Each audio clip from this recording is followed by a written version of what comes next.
Tonight, we delve into a question that has the world on edge. Is the NATO gearing up for World War III? A recent report suggests a prominent NATO ally, Germany, reportedly has a plan to deploy hundreds of thousands of troops to fight Russia in the event of a future war. You heard that right. As many as 800,000 troops could be mobilized, heightening fears of a significant escalation. The report, published by a leading German newspaper, claims access to a secret document. This document reportedly outlines that German and NATO troops would use ports, highways, and railways to move eastwards if an all-out war with Russia breaks out. Let's just break this down for you. The troops would need to be deployed within 3 to 6 months of a conflict, along with around 200,000 vehicles, huge number of weapons, of course, and other equipment. They will likely arrive in Germany's North Sea ports before heading east towards the battlefields. One pivotal route would be Germany's A2 highway, stretching 300 miles from Oberhausen in the west to Berlin in the east. This route runs closely to NATO ally Poland's border, making it a strategic yet vulnerable pathway. Bridges along this highway could become prime targets for Russian attacks, potentially delaying NATO mobilization. In fact, Germany is reportedly exploring alternative routes and contingencies. Plans are underway to house, resupply, and feed the hundreds of thousands of allied troops passing through Germany. Convoys would have the option to stop for supplies and rest every 300 to 500 meters.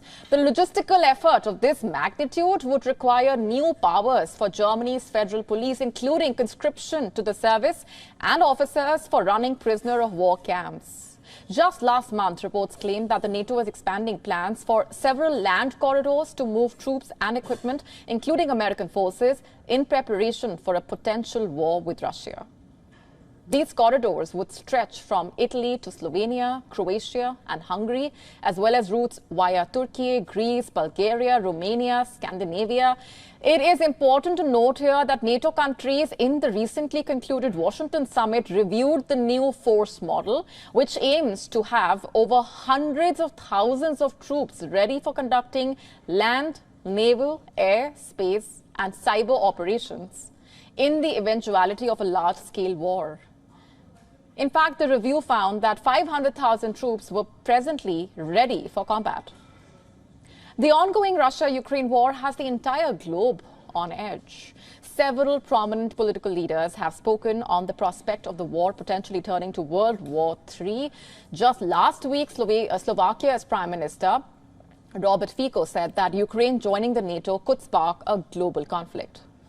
I'm quoting, "I understand Ukraine's wishes. It is a sovereign country, but Ukraine's membership in the NATO is just a guarantee of World War III, quote unquote." That is what Fico said in a video on Facebook.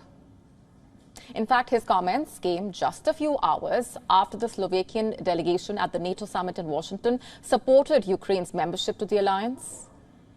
Russian President Vladimir Putin made similar statements in the month of March, remember. He cautioned the West that a direct conflict between the NATO and Russia would mean that the world was just a step away from World War III. It is important to note that at the recent NATO summit, officials announced the deployment of long-range US missiles in Germany from 2026 onwards, for the first time since the Cold War. The US and the former Soviet Union would have banned such missiles under a 1988 treaty. But this pact fell apart 5 years ago. The 1988 treaty basically banned placing any kind of long-range missiles that could travel between 500 to 5,500 kilometers. This move only worsened the relations between the West and Russia, with analysts, in fact, saying that the relations are at the worst since the Cuban Missile Crisis in 1962. Now, one thing is clear. The NATO is taking significant steps to prepare for a worst-case scenario. But the question still remains, are these preparations a necessary precaution? Or is the world inching closer towards a catastrophic conflict? To stay up to speed with the latest news, download the WION app and subscribe to our YouTube channel.